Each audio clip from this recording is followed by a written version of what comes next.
whenever a new thing comes out for me, I don't go, oh my gosh, my job security, is going away. It's more so like, how am I going to have to change how I do my job because this new tech is coming out? And so for me, I'm never standing in a place of fear around AI, and that's not to be, naive to the dangers that exist because of it, or the fact that some people will have their industries affected deeply by this.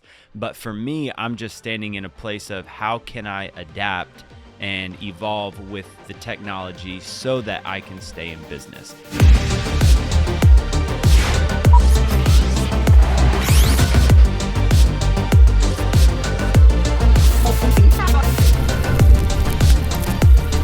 What is good, Rough Cut Clubbers? I am so excited to be in the podcast studio today.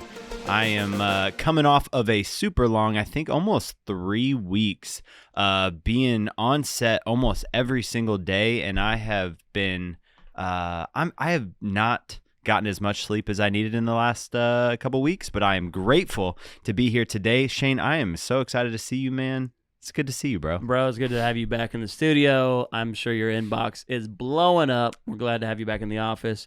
Got a lot to get done, but you know what? We had some great set days together. We did last week. We can't really talk about the project. We have a couple NDAs in place, but it's a corporate doc. And bro, your setups look fire. Thank I wish you, brother. We could show them, I know, but we can't. Maybe one day we can show some. But yeah, we did some really, really sick documentary work this last couple weeks, and have been working on a feature length documentary that we can't talk about because NDAs are a thing, and we got to stay in agreement with people them. Out to kill us if we talk about it. You never know, man. You just want to stay in the business, and so you got to stay up with the terms. But we get to work on some cool stuff, man. I'm excited for it to roll out. But man, happy to be in the studio today and do a super hot take on one of the new hot topics going around in the industry right now, talking all things Sora AI. And so I'm excited to jump in, man. For those that don't know what Sora AI is, this just hit the web this week. I don't know if it'll be this week by the time this podcast drops, but as of the time of this recording, it dropped this week, and it is OpenAI, the founder of ChatGPT and the company that runs that AI model. They introduced a new 1-minute text-to-video prompt, basically where you put a small prompt in there, about a paragraph long. I mean, it could be a little bit longer, but I think roughly about a paragraph, and it can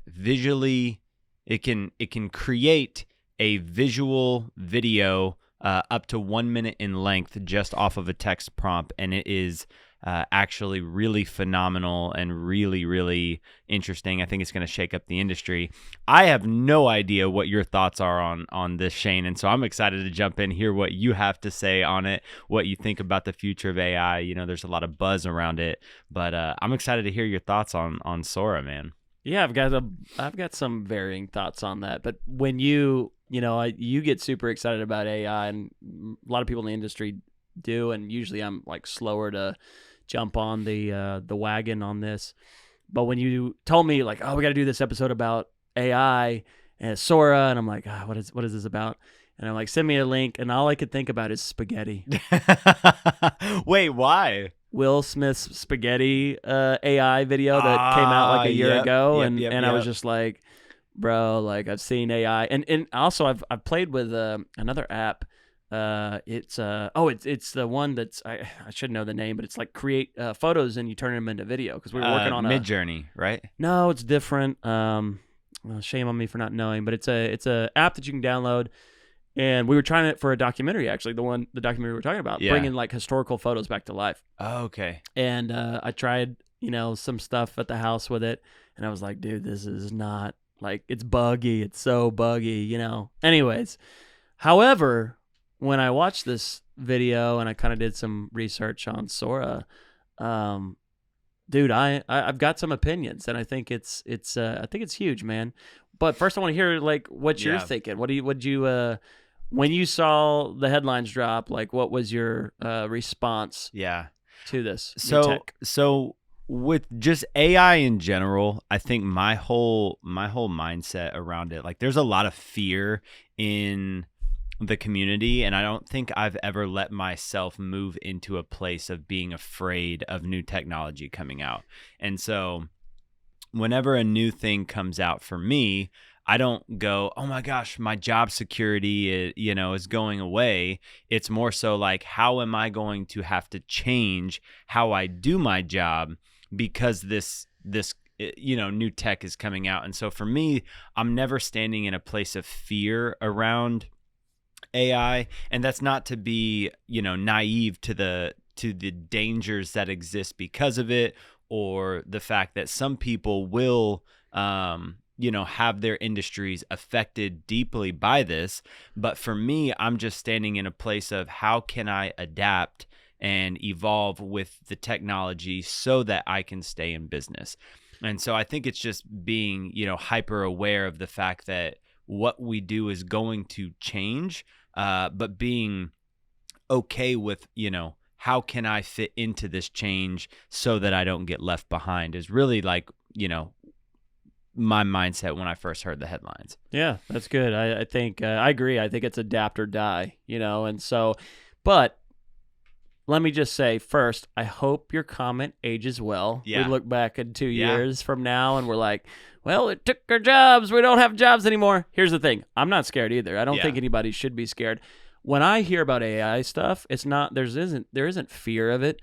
It's more of like taking our job. It's usually like, I disbelieve that it's going to be an impactful tool yet, because I know the technology has. What do you mean by that? So it doesn't. When everybody gets excited about AI, like, oh, ChatGPT and all of these things, like, oh, you can use agent AI. A lot of the times, I don't think the technology is there yet where it's going to provide true value to me, or I am not educated or I have enough time to utilize it the proper way. So that's why I'm like, I don't get as excited as most people, because I go, cool, I'm a not an early adopter, let's say. So I'm slow to believe or trust that there's enough value there yet. But I do see long term, and so we're already in like 2 or 3 years of AI, if not more, with everything that's come before, but in the term of the public knowing about AI and the value of it. And so when I look at stuff, I mean, the Sora is a great example, right? Like, look at that first video that I'm mentioning, the Will Smith eating spaghetti. It looks terrible. It's funny. I thought it was a cartoon or something, like it was a joke. I actually, literally, when I saw that, I was like, this is hilarious. Like, how did they make this? I didn't realize it was an AI type, video concept. When I saw this, now I'm going, okay, the technology's catching up. Yeah. You know what I mean? And I go, I do start to see value. So again, rewind it a year ago, we go, I don't see much value. So this is actually one of the first times I agree, and I go, all right, AI, you're stepping up. You're doing. Same thing with ChatGPT. When it wasn't plugged into the internet until like a certain period, it's like, oh, it can pull data all the way up to like 2018 or something like that. Right. I'm like, cool, great research tool. I can use it for scripting, and we'll dive into maybe some of the other AI stuff, how we've used it in the past. But I go, man, it would be great if it could do this. And, there's some of these human elements as well that we might want to dive into that I'm like, that it's lacking. So that's my thing. I don't think there's any fear other than a slight fear of Terminator really happening in real life. Hey, Judgment Day, brother. It's on the horizon, man. That's the only fear I have. As far as it's a tool. And I guess my excitement builds. So, like, my disbelief is like, is it really going to be, like, something we can use right now? Yeah. Or is it like, this is cool, let's keep watching, and, like, we probably need to start learning how to utilize it? And we've dabbled in AI stuff already with our business. And I think, like, we have some trial and error cases where I was like, oh, we used it for a while, and then we go, but we were getting this result. Like, maybe we'll try again in a little bit. Yeah. I think that, looking at back at even that Will Smith video or some of the other, AI video tools that have come out in the past, what is insane is the rate at which AI improves. And so, like, if you think back to where we were from, in this model a year ago, the rate at which how the quality has progressed is exponential. And I think if we fast forward a year from now, or even 6 months, like as new updates and improvements come out, the technology is going to get scary good. And I think that already there are certain uses for the software at its version right now. I think that maybe it's not useful for us in the corporate or commercial space to a high degree yet, but I think it still has a place. And I look at like Photoshop, right? So Photoshop introduced the generative fill feature, I don't know, maybe 6 months ago, roughly, give or take. And I have found that feature widely helpful. And I think that this is actually going to come into play similar to generative fill, and serve almost the same purpose, especially once we can utilize. Here's where my real thoughts are on the software. I think that, stock video, if you're in the stock video business, this should terrify you, because if you need, a cup of coffee, somebody drinking, some random person, just one clip of a person and not like a scene with a person, then this program is going to really shake up the stock video industry. Well, going back to what you were saying, though, before we dive into this, I do agree that I disagree with you. I think it is usable for us now. So that's what I'm saying. I think this technology has come a long way. So let's talk about use cases, because you're jumping in with stock footage. Bro, how many times, I can't tell you as a producer or director how many times I've gone, man, I need this one insert of this shot. Right. It's like, well, we didn't get it on the day, and client's not going to pay for a pickup. You know what I mean? And I'm like, well, how do I execute this economically? Well, let me go see if there's stock for it. Totally. So, dude, yeah, like this is going to be huge. And now to your point, if you were just in the stock market, interesting. But I think a lot of filmmakers, that's kind of like a sub, like it's a sub revenue stream, which is great, man. I know some people that are making some bank on stock. And maybe there's some really unique like scenes and stuff. Maybe that's where the change is going to happen now. But not only the people that are making stock, think about the actors. Think about location. Some of these stock productions that happen, they'll rent out a studio space, they'll hire a bunch of actors, and they'll record, I've seen packs like where it's like, oh, it's little scenes where people are, laughing and shaking hands and office space and all this stuff, right? So there is all these elements of business that kind of do get cut from that. But again, I say adapt or die. So now you have to be more creative with your stock footage concepts, right? What can you make that somebody hasn't thought about for the prompt, or that just can't really be recreated with the AI yet? Totally. But I do think stock, man, dude, that. This is going to be a huge tool for produce. I was already thinking like, there's so many little inserts that I could go create right now. For sure. Yeah.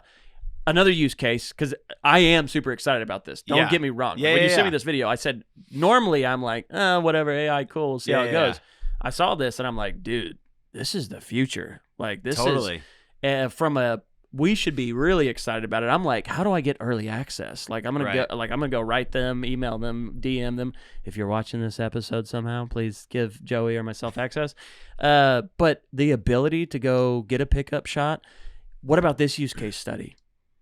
We want to make a feature. Now you can make a proof of life concept for your feature with a lot of AI created footage. Oh, I don't want to do this huge battle scene, but I can get a cool like drone epic shot of this battle scene and show you what it's going to be like. And we're going to go shoot it for real because we're going to do tight inserts and all this stuff on our characters.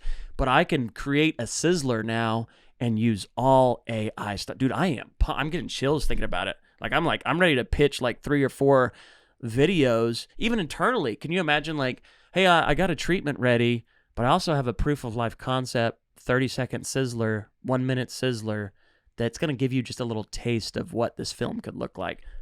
Bro, Come on, let's go. Dude, I love that. I hadn't even thought about using it as like a pitch deck thing, but that Yeah. is like 100% a really, really dope way to like sell more products. And I think that's exactly what I'm getting at, is like that's a way that you can adapt with, you know, to utilize it as a tool to get more business. And I think that's a really great example where one of the uses that isn't currently a thing yet, but is where I see this product heading to, is when you can actually import your footage into the software and then use Sora to then create, text to video additions and modifications to your footage. Generative fill for video. Exactly.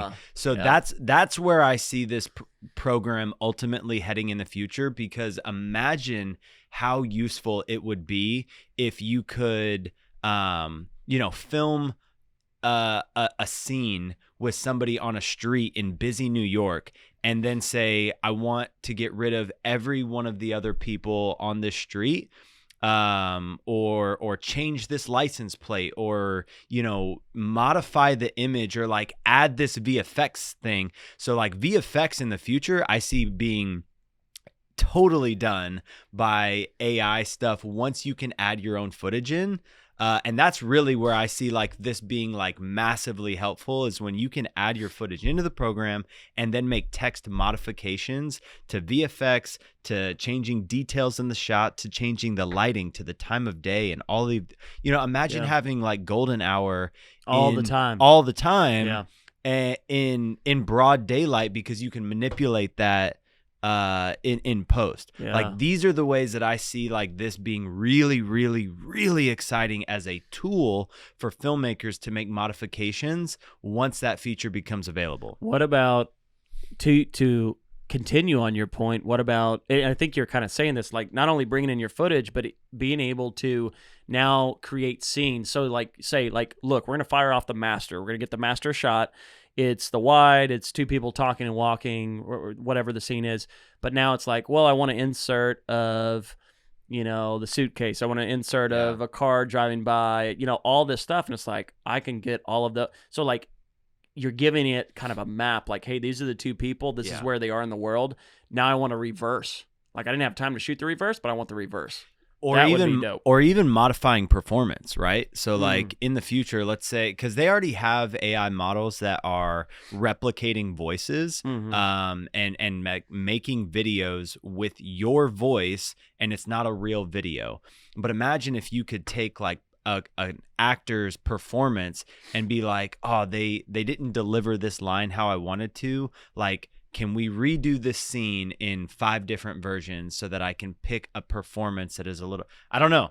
An actor may not like that, but I think that there are uses where it can help fix certain issues that arise on set. Yeah, I think that's going to be a huge art versus the business discussion for actors. I mean, I agree though, but so some of that is already happening. If you remember our interview with, I think, Jonathan Paul that you had on and he told us about the writer's strike and gave us kind of some insight on that. And he talked about the actors, about how a lot of background actors have getting body scans, and they can now put them into movies, and they've paid like for this one-time usage forever to use their skin in a film, right? So now think about that. If you got a chance to like scan Tom Cruise, and now you can put Tom Cruise in your movie, and he doesn't have to be there. Yeah. And I think more like legislation and restrictions will come like in time with this. Like right now, this is the wild, wild west of video, where there are not any rules on it. But you think about anything like in time, think about drone piloting, right? Yeah. When drones first came out, the FAA and everything wasn't prepared for the legislation to catch up with the technology that existed. And if you think about it, like when you could take your drone off, it would be like, oh, you're about to go into a no-fly zone. And then it would give you this notification that said you are now in, restricted airspace or whatever. And then fast forward to present day, like there's geofencing built into the technology to where when you hit that wall, you can't move forward without access. I think in the future, the legislation and restrictions around video is going to catch up to where it's currently at, and there's going to be more boundaries, because you hear so many people complaining around, well, I'm afraid about this, or the strike, all of these different people have the deep fake stuff. Like there's so many things going on with like complaints about privacy and security that I think legislation will eventually catch up, but right now it's a wild, wild west. You want me to? Okay, I think it's. I don't want to move away from usage yet, because I think there's still a few other things we need to cover. Totally. But I got to drop in my doomsday theory. Okay. I've mentioned this on a show before, and I don't know how deep I went, but I believe that eventually we will not be able to trust video anymore. So on a legal, it's very pessimistic of you. On a legal aspect, think about this. Think about this, bro.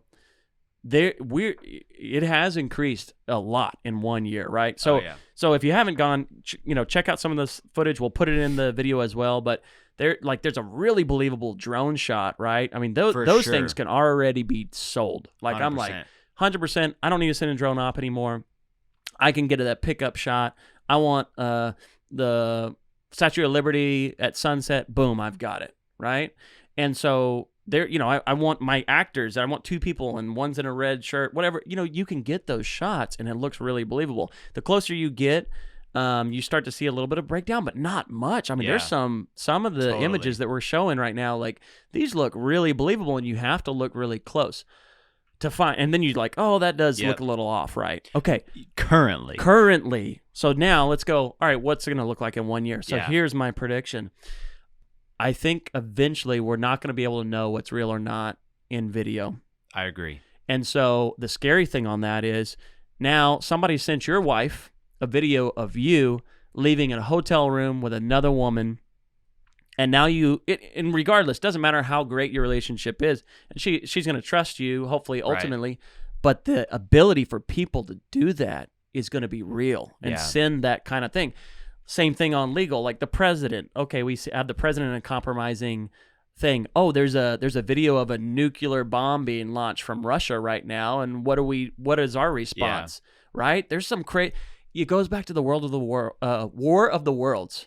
So if you are familiar with this story, it was a radio program that was launched, and it was supposed to be entertainment, but it caused mass panic because it was a story about these aliens and robots taking over the world. And there were some people that went into this mass hysteric panic into shelters because they thought it was so real. There could be a world War of the Worlds, I can't say it, scenario that could be pitched up, right? Yeah. So here's last little crazy thought, okay? And again, that's very T2 mindset. Yeah, for you, though. right. I like exploring the dark side of how bad this could get. There's the whole actors and thing, but I'm seeing on the legal side, it could show me murdering somebody, right? Yeah. Now and somebody was really murdered. There's a body, but they have a security camera footage that somebody said it was from this camera, and it shows me murdering this person or dragging their body off, right? Okay, now how do you verify, is this real CCTV footage or is it fake? This is my opinion, to jump in. I eventually think that there's going to be restrictions around the prompts that you can create. And I think that is going to be where the big security thing comes in. I think that, and I could be wrong, just to put this out here, this is all speculation and our opinions are our opinions. But I think eventually that there's going to be restrictions around the prompts that you can create. If you put, something President Trump might be a word that is immediately flagged. Now this doesn't apply to the average Joe, right? But I don't know. Man dragging a trash bag from a apartment room. Trash bag is very heavy. That's enough to still get somebody on the radar of what was in that bag. So and there's a body missing. There's somebody missing right now. So my thing. Okay, I gotta finish this crazy thought. I gotta finish this crazy thought. And I said this before, and you kind of rolled your eyes, and you're like, Shane, you're crazy. we're going to move back to analog for security footage and like probably dispositions, things like that, where it's like legal, legally said, so we know that like this is a real media format that is tangible.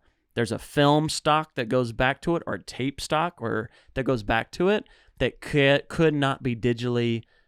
You could still manipulate it, but you would have like the original copy that you could look at and go, this is the real security footage. So if anybody wants to, any VCs out there wants to get in business with me, we're about to buy a bunch of Super 8 or Digital 8 cameras, and we're going to create a security camera company that has gone back to the old security footage. I'm just throwing it out there. That's my wild story. Okay, let me enjoy it. I'm gonna stand in the opposite corner and say we're not moving backwards, we're moving forwards. But I do think, because they already have like the little watermark like built into like some of this footage in like the bottom right corner. There's like these little like ChatGPT things. So Crop in, lost it. Totally agreed. But I'm wondering if. Also, I feel like eventually, like OpenAI is the big one, right? But it's kind of like they're the trailblazer. There's going to be hackers and 100%. kids and people that know how to build this tech and operate 100%. this tech in 10 years, right? So I'm not like, oh, tomorrow, like we need to be to this, but I'm just saying, like, dude, the implications of what can happen now. 100%. That's definitely scary. How for sure. can you trust what you see is real Yeah. in 2 to 3 to 4 years? And so that's why my mind runs back to like, well, if you have a analog copy of the actual, I mean, going back to film with the light hitting film in photography and creating an image on that like tangible asset, right?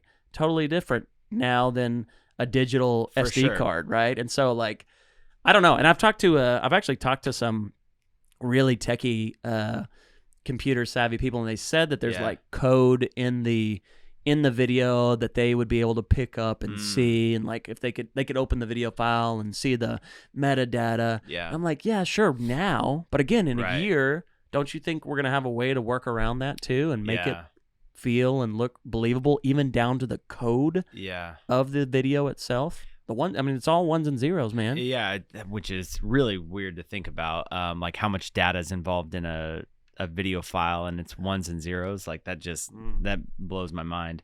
Here's my thing.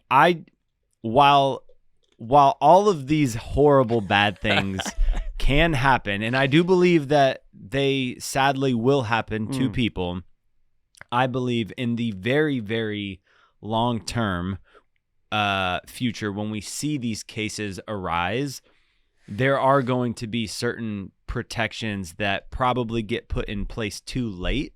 And I don't know exactly what they are. I don't know what the tech is. I don't know how we're going to go and solve it. But my belief is in the good of humanity to try to right their wrongs after wrongs have been made.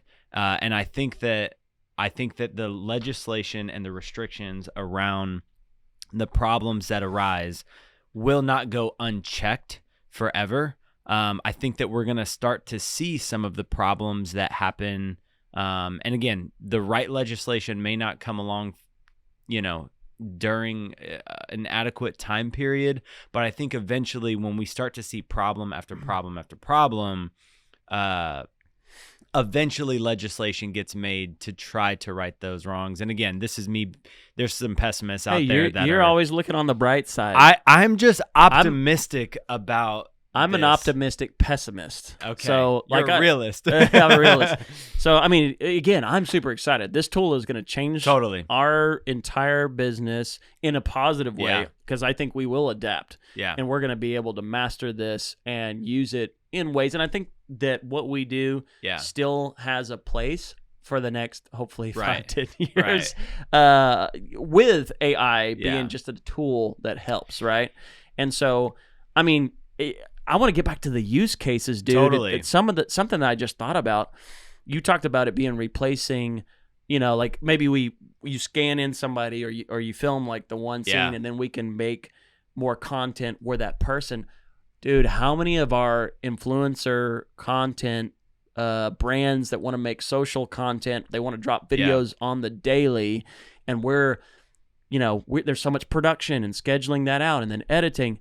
Now, what if we could scan one of our clients or even just have a reference video, and then you write the scripts or they write the scripts, and now they don't have to step foot in the studio. They've got content for days. And I think that there will be people that utilize the feature that way. I think that there's going to be two different types of people, right? I think that there's going to be people that use this in really a way to replace themselves, and there's going to be an authenticity that is lost. Here's my counter to that. I do feel like it will get to a place where we cannot distinguish the authenticity, because I think with how fast this is getting good, I think eventually it's going to feel totally authentic. On the other hand, though, I think that there are going to be people that don't want to have an AI totally, create content for them. Like, I think about me. I wouldn't want to get to the point to where I'm like, I don't want to do these podcast episodes anymore. AI can then, recreate my voice and Shane's voice and our bodies and how we move and create me an episode on Sora AI. Like, I just wouldn't want that. And that's me. It's not going to be some of our influencers that are making $1 billion a year that have, more money than time. But I think that there are going to be both sides, to where some people aren't going to want it utilized in that way. And some people will. Some people, it's like, oh yeah, I can like freely do this, but I don't think everyone will. That's just my opinion on it. Let's open this up, because I think you brought up something, and I now want to dive into this, the authenticity of AI. And I agree, maybe it can eventually get there, but I think it's down to the point of the human experience of, like, you think about authenticity really has human error in it. Right? Like, this podcast isn't perfect. I mispronounce so many words on this podcast. We start and stop a lot, guys. Well, actually, that's not true. Usually just the beginnings. But you know what I mean? There's elements that make it unique that I don't know. I mean, you could be right. AI might eventually be able to study and learn and, like, okay, these are Joey's, like, quirks. You know what I mean? These are his body language. But I'm wondering if because it's created to be good, so good, like, but human life isn't perfection. You know what I mean? And so I think some of the things that are beautiful is because of their flaws. And I'm wondering if AI will have to be really smart in the way it presents humans. And then think about it from our perspective. If we watched it and we go, oh, why did it make me stutter like that? Or, like, say, you know what I mean? You'd be like, no, redo, reprompt. You know what I mean? Because we wouldn't want to live with that. Where when it's real life, we have to live with how we present ourselves at times. It's a great point. I think that my belief is that with how I've seen it evolve so far, fast forward 100 years from now, right?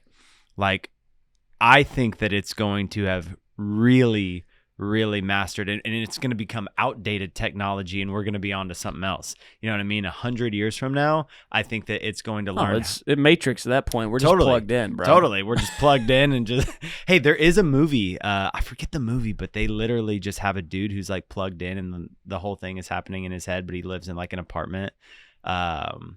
Damn, I forget the name of that movie. It's called The Matrix. I'm just kidding. There is a separate movie out there. I can't remember it, and it's not The Matrix. I love The Matrix. So good, yeah. But there's, like, a dude who's, like, just in, like, a raggedy apartment, and it's like the last scene of the movie, but he's living this life, like, in goggles. We all know that we're just probably 10 years out of living the Terminator stage of life.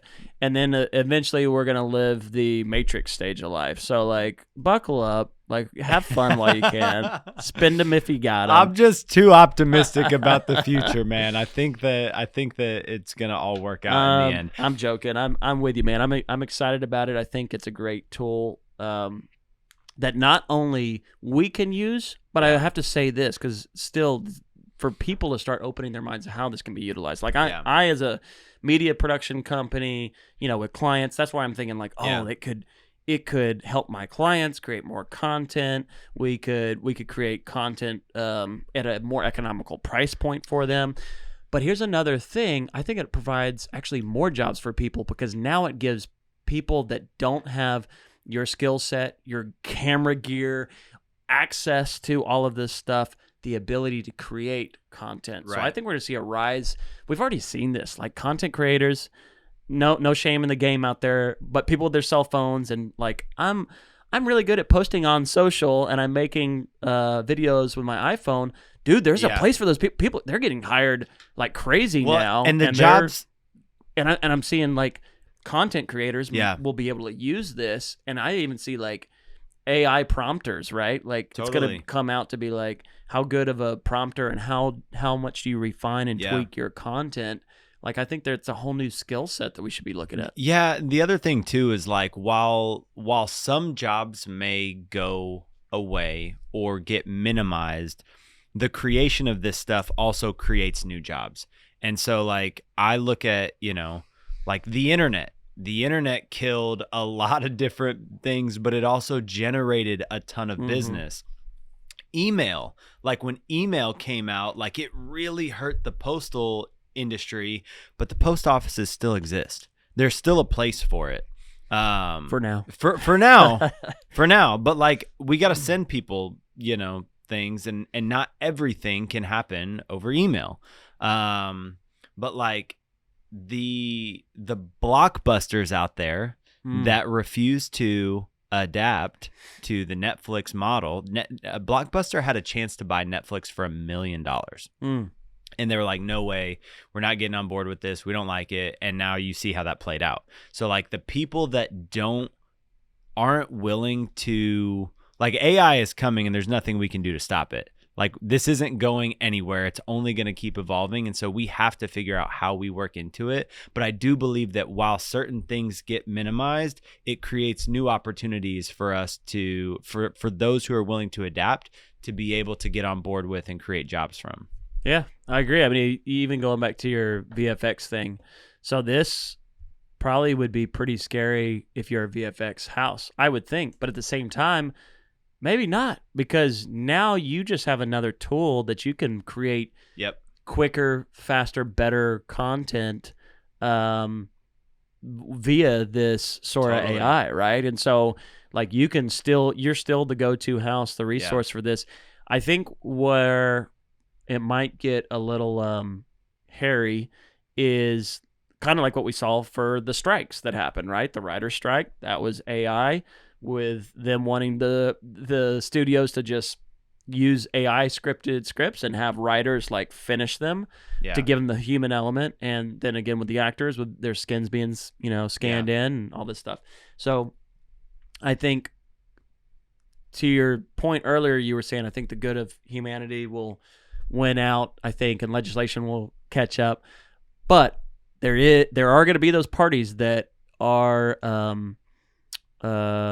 more driven by the finance and the greed side of it. And not to throw any shade at the big studios, but they're running a business too. I get it, man. Like I'm thinking of ways that we can economically save as well. But I think the biggest struggle is keeping the good of humanity at the focal point of it. And I guess I don't always trust that with everyone. And that's not I'm not worried though. Like yourself, I think we go, those clients, I kind of do it about like low rates. Those clients aren't my clients, right? So I'm not worried about losing these over here, because I'm going to pick up something new with this technology. So I think at the end of the day, what we've been saying this entire podcast is adapt or die. Right. If you don't adapt, if you don't understand the technology and understand that your job's not going away, it's probably going to get better, but you do have to adapt. You're going to have to modify it a bit, because the clients, eventually, it's going to take them a while to catch up. But there's going to be some changes that they're going to expect in 2-3 years when they understand the power and the accessibility of this technology.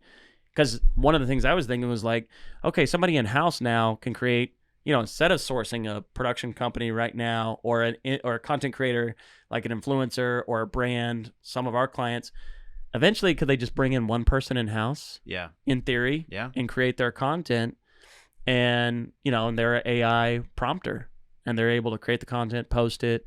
It's a real possibility. Yeah. And so I think even your product lines and your thinking around what but then again, that client has to manage that person, and that person has to have the creativity and the business side of it to understand how to create good content 100%. to get ROI and KPIs, right? So that's where I look at it and go, well, yeah, that might work. But it's the same thing like having an in-house video person as well, videographer. Like sometimes that works, sometimes they're overloaded. Yeah. Sometimes they're not up to the business side challenge or the creative side challenge. So when you have a team that you can outsource to, you get kind of an all-star team of creatives and business combined. Yeah. Right? No, I dig it, man. One other thought too is I look at Unsplash. So unsplash.com, if you're not familiar with it, basically it's a platform where photographers can take real photos and they put them out there for free public domain. And so in my opinion, that totally shook up the stock photo industry as well, because now you're taking real authentic photography that people can use for commercial use for free. And that's where a lot of people are now going instead of paying for stock photos. I think that stock video will eventually, like, this will be almost very similar to Unsplash, right? Where like Unsplash, not to say that they're AI generated photos, but like AI generated photos isn't replacing photography. In some cases it is, but photography as an industry isn't dying because of AI generated photos. And I think that's ultimately like where I get at. Like, people are afraid of this industry, dying or going away. And it may look different, but going back to the heartbeat of this, it's a tool that can be utilized to create in a different way. And I just have to, also circling back around to the good of humanity, I do believe that with this being an art and a craft, like, think about how many arts have been replaced over the years with better technology, but they're still being implemented. Like film, for example. Like, film is like a videographic medium that is still being used to create narrative projects today. Maybe not as much as digital, but it's still like the Christopher Nolans out there and people that'll only use it. Film is kind of a dead medium, but it's still being utilized today. And so I'm just not afraid of like filming or editing dying out because this type of medium is now accessible. That makes sense? Yeah, I mean, I agree. I don't think it's going to go away. Again, I don't think I'm not afraid of it, and I don't think anybody should be. I think, again, even if you're VFX, if you're a social content creator, you're a production house, you just have to learn how to utilize the tool, and you should be excited about it. Totally. It's going to be, like you said, it's the wild, wild west for the next, year or two, and maybe might take 5 years before legislation comes in. I'm still concerned on the legal side of being able to believe stuff and knowing that there are a few that will create problems. Yeah. I mean, there's always going to be the bad people that use it in a malicious way, that like that stuff is going to exist. But live events, sports events, there's a lot of things that are still just, can't be replaced. Right. I mean, I say that, but what if in the future there's a digital sports team you're watching? I don't know. I wouldn't find that interesting, but I mean, again, I'm 40.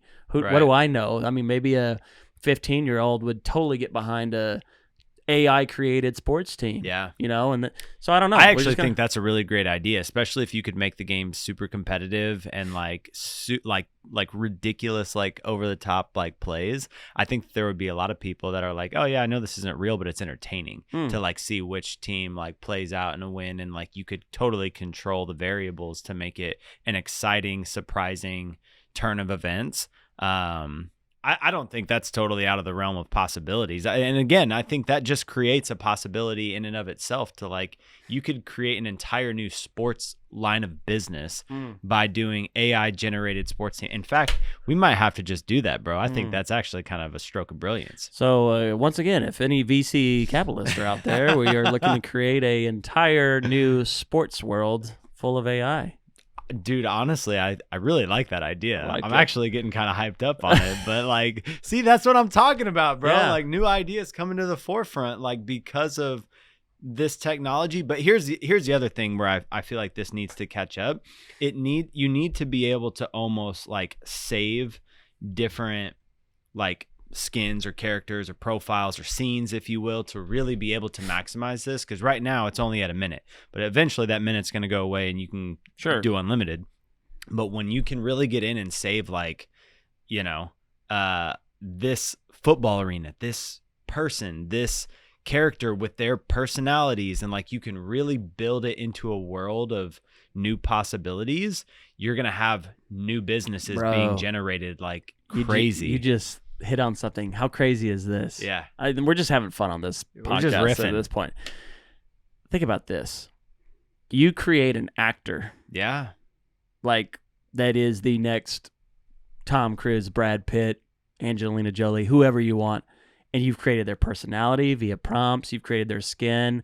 And now you're like hiring that. Like this is like the video game world of acting, and you're now hiring, you have the rights to this actor. Yeah, dude. And you're like, I'm hiring out this actor to be in a film, and you've got multiple actors, these personalities that you've created with AI that only you have license to, or worlds, right? Here's a stadium, here's a film location for your AI. Because we see this already in what was it, Meta, their whole like Meta world, and they have online stores, and they have jobs and stuff. I didn't understand it, didn't get into it, but I was like, this is interesting, because now in the AI world of application of being able to create entertainment, I could see the value of being like, oh, I created this Meta or this AI world. It's a digital avatar that people can grow fan bases for. It's a digital asset. Yeah. Man. It's a new, that could be a new digital currency altogether, is like owning a popular AI generated character that you can design, monetize in a whole new way. And I mean, this is literally just like brushing the surface of possibilities that could come from this, but like those are entire different industries that don't exist yet, that we just like accidentally spit out on a 30-minute podcast. Like combine all of the world's like intel and effort to create this stuff. Like some of the jobs that went away, maybe they look different, maybe there's still a place for them, but now we have entire new industries that can come from we this. We just created 3 new industries. Literally a sports league. My security camera analog thing still up for grabs, guys. No, but if you're still with us at this point in this podcast, you can tell that Joey and I are super geeked out, excited about this. I still think it's got some ways to go, but there are applicable things we can use right now. Like if I had access to this, I would be utilizing this in a couple of ways. And so, Joey, I'm going to tee you up right now. What's your first prompt that you're going to put in? I'm going to put you on the spot, but like, what do you want to see first? That's a really great question. I wasn't prepared for that. Yeah. I don't know what my answer would be as well. Dude, oh man, I just got almost emotional, but it's like, here's another use case. What about bringing back people that have already passed to be able to talk to you? Yo, that would be really crazy, especially even like family members. Dude. Right. My dad passed about 2 years ago, but to be like, I have audio recordings of his voice or video, and like be able to hear that but like have somebody visually, say that on the screen too. Dang, dude. That's huge. That is really huge. Legacy videos. Well, and I just filmed one. So like my grandfather is really slowing down. And I carved out some time to sit him down and do an interview with him and just kind of document like his legacy and his life. But if you could take, a combination of like videos to where it could really learn like enough to replicate something, you could almost have, a not truly authentic replication, but like something to show your future kids or future grandkids a little bit about like what they were like or what they would be like in this scenario, how they interacted with their spouse. I don't know, man. There's a whole new world of possibilities that could come from it. Yeah. Then I mean, I don't want to get back into the weeds of like legal and ethical, but then you go, so for example, my father never got to meet either one of my daughters, and I was looking forward to that. And so I go, man, what on the ethical side would it be to be like, all right, AI, create Rocky saying hi to my daughters, and giving them a message. Then I go, but what is that? This isn't authentic.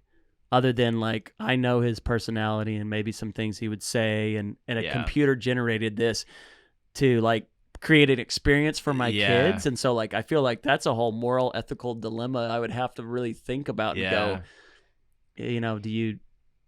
is that something that just wasn't meant to be experienced? Or is this a way that you can, show them what their grandfather would have been like? I don't know. That's tough. It is tough. And I think that even if nothing else, even if it's not an experience for them, it could be an experience for you just to like visualize like what it would have been like. And like, you could almost, again, it's not an authentic memory, but it's like, you could almost visualize a desire that you have or like a dream that went unfulfilled. And again, I don't know what the real world implications and ripple effects of that would be, but I think that there's potentially a place for it. I think one of the biggest things we keep hinting on is the ability, and you hit it up. It's when we have the ability to input data of our own and it utilizes it. Because right now a lot of AI, it's prompt, it's like, and you can give it references and stuff, but I feel like it has to be like in the system somewhere. But it would be so cool to upload, say, a photo, and be like, hey, this is the character I want to utilize in this scenario. Think about I mean, again, I don't know if people would really want this, but think about like, those that didn't have like a wedding video recorded, that they could just take a photo and like, animate this photo to like, for us to almost feel like we have a memory to hold on to from something that we didn't get on video. Going back to the photo app that I tried, I was like, dang, this isn't working how I thought. I took a photo of one of my cats. And I was like, all right, animate, and like did the steps, and then like the face like floated off like from the I was like, oh, this isn't working. Right. And we ran some other tests. Had our senior editor run some tests. He was like, yeah, it's really buggy. Like it's because we were gonna, but it gave me hope, because I go, man, in documentary filmmaking, you get all these photos and old, assets, and now you go, well, like, just have that person like turn and look at the camera, just a little bit of movement, so it's not a photo. Now we extend the sides. Let's make it 16:9 instead of a 4:6. And so you have all these opportunities. And going back to the Sora video, did you see the one with the historical footage? Yes, dude. That is what made me remember about the Sizzler. I go, dude, if we wanted to make a Western, instead of like getting all the props, getting all the people, all this, it's like, let's do a little proof of life concept video.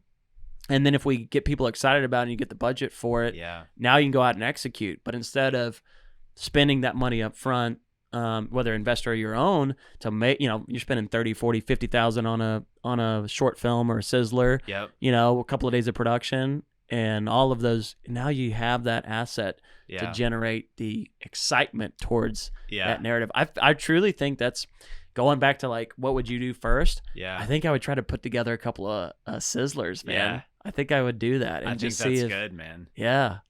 I like that. What about you? What do you back to you? I think that I would probably do like a playful prompt just to like experiment with it. Like, I don't know if I would jump immediately into A pitch deck or a Sizzler, pitch yeah. deck. Like I'd kind of almost want to test it out and see like almost if I could create like a version of myself without giving it, you know, a photo of me and like almost see if it could replicate like how closely a young, it could handsome 30-year-old with a skateboard you and got a it. flannel shirt. And a white Maltese dog. I love it. Holding a red camera. Holding a red camera.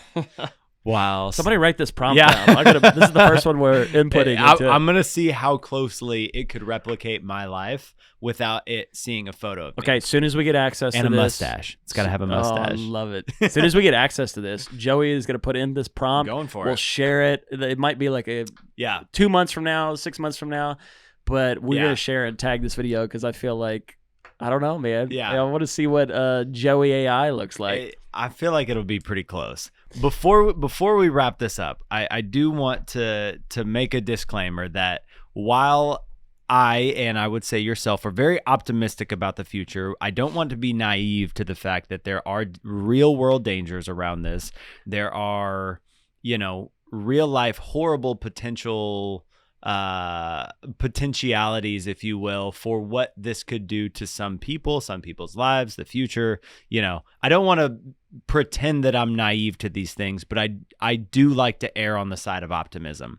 That said, there are some people that are currently not as optimistic about this, and I would almost err on the side of most people not feeling the way that I do about it. I feel like when I have conversations with people, they're like, I am the minority voice in the room of optimism around AI as a whole, especially AI video. So just in your opinion, for the people out there that have fears, that have anxiety around it, that have, you know, they're hung up on the negative applications of it, what would you say to those people? I'm looking for 1.5 million VC investment so I can create my analog video security camera company, and that will get you about 10% of it. I'll be in all serious. I think it goes back to what you and I have said many times. It's a tool. Yeah. We should be really look how excited you and I have been this entire time. I will say that I think with any tool, dude, even video today, like pre-AI, like you're just gonna have to take everything. One, you can't believe everything you see, right? So I think, it is gonna change our perspective. I think there could be of if we trust video. I mean, I think that's already been done with photos, but we still trust. Most of the time, you still trust photos, but you're aware. You're like, okay, that was probably photoshopped a bit, or like, oh, they airbrushed this. You know, we understand that isn't real life. You know, whether it's an ad or a commercial, even video now, right? Like, there's plugins you can do that make people look better than or sound better than they actually do. So I think, you know, at the end of the day, you have to remember that it is a tool. I think we should be learning how to utilize it. I would say just having a open mind to the negative side of it, so that you're aware that you're not easily taken advantage of. Yeah. And so be smart. Just be smart. Like, dig it.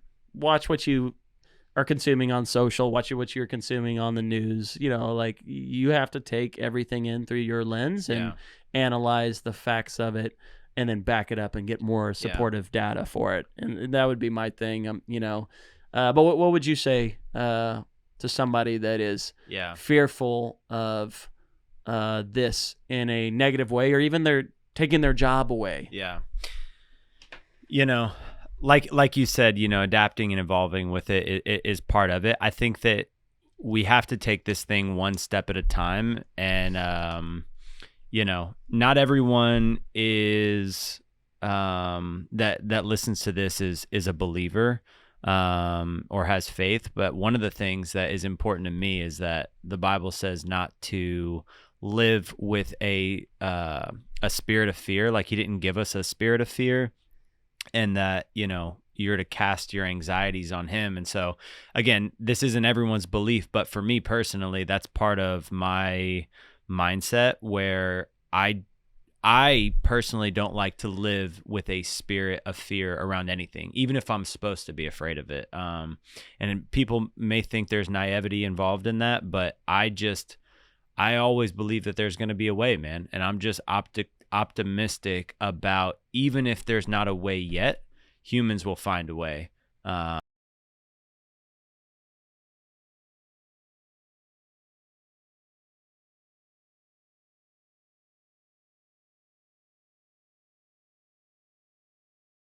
Like, you're going to find a way. And I think that there are going to be negative things that come from this. I'm not an idiot. But I also believe that if we can change our mindset around this to say we can't stop it, it's going to keep going. And like, how can we use this, or what, protections or safety do we need to put in place for, maybe if you have kids, like there's going to be stuff that like access to this is a real thing. And like, we have to, there are going to be things that we have to work around, but like, if you're willing to work around them or do what's necessary, like you're going to be able to overcome it. I don't think this is going to be Skynet and that the world is going to end because of it. I think that there's going to be change that happens because of it. But I personally choose not to live in fear, because the only thing that does is hurt you at the end of the day. So that's just kind of my thoughts on it. But you gotta be willing to roll with the punches and just keep moving forward. Yeah, man. It's very well said, and I agree with you, and I'm excited to see where this goes. If you are still listening at this point, I'd be curious to hear in the comments what either they see this being used as, or how wrong they think we are, or about how scary, or a counter side of like, hey, this is something you guys overlook. Like, what about this? And like, this is going to take your, like, I want to know, like, this is an open discussion. And then also, like, what would be your first prompt? I would love that. That's a fun one, man. I think it's such a fun, it is. When you first got ChatGPT and you sit back there, it felt like almost, for people that are old enough that did like MSN, it was IM, like Instant Messenger, internet. That was like, you'd sit behind the keyboard and you're like, oh, I can't, like, I don't know who I'm talking to. I'm going to send a message. We're going to have this conversation. And it's kind of that feeling, that kind of excitement when you sit there and you're like, okay, like, how can I utilize this tool in a creative way? And obviously that was like communication, but there was some creativity in that as well. You could be whoever you wanted to be. Totally. But I think enjoy it, because it is just another step. Like you said, it's coming whether you're ready or not. Hopefully there will be some smart people in place to put some rules down or come up with ways to protect when people do wrong with it. But man, check out Sora, and this is just the beginning. Totally. There's gonna be more. There's gonna be competitors. There's gonna be more adaptions of this. I cannot wait to use it. Check out my Sizzler when we do get access. But Joey, I'm so glad you teed this one up. This is a great topic that I think filmmakers, like to your point, are pretty nervous about. I'm with you. I'm not nervous about it. I'm excited to get access to it. I stand behind everything that you said 100%, man. I'm really excited to see how well this podcast ages. Going back, or like fast forwarding a year from now and then going back and seeing like how wrong or right we were will be very interesting. And again, this is all opinions.